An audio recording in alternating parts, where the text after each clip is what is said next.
هو أنا صحيح ما باحبش يعني أستبق الأحداث أو أكوّن رؤية مسبقة عن الأمور، ولكن قراءة المشهد ده شيء مهم جدًا، لازم يبقى عندك مَلَكة قراءة المشهد، والواضح بالنسبة لي واللي أنا شايفه من قراءة المشهد بالنسبة لي إن جماهير النادي الأهلي وإعلاميين النادي الأهلي تقريبًا كده بيسمّوا على المدير الفني بتاع النادي الأهلي.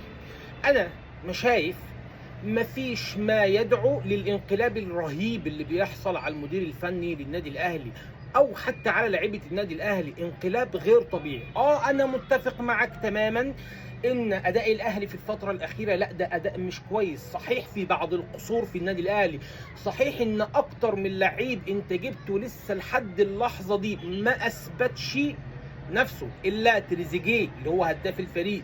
عملت صفقات لسه ما بانتش لحد دلوقتي. انا متفق مع الجمهور وعارف ان ده في اخطاء كتير من مجلس الاداره في الفتره الاخيره. الصفقات مين اللي بيختارها وبناء على ايه، ومين اللي مشى رامي ربيعه، ومين اللي مشى محمد عبد المنعم، ومين اللي مشى بيرسيتاو، ومين هل انت عوضت الكلام ده وجبت لعيبه تعوض الناس دي؟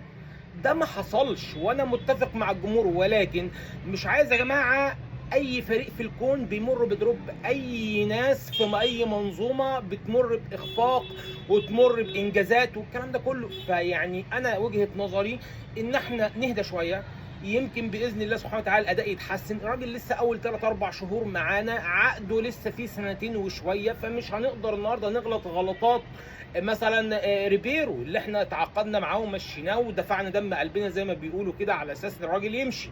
فمش عايزين نغلط نفس الغلطه. يمكن الراجل عنده، انا شايف ان الراجل ده عنده حاجه ممكن ان شاء الله يقدمها مع النادي الاهلي. فواحده واحده وما نسنش السكاكين لا على اللعيبه ولا على الاداره ولا على الجهاز الفني لحد ما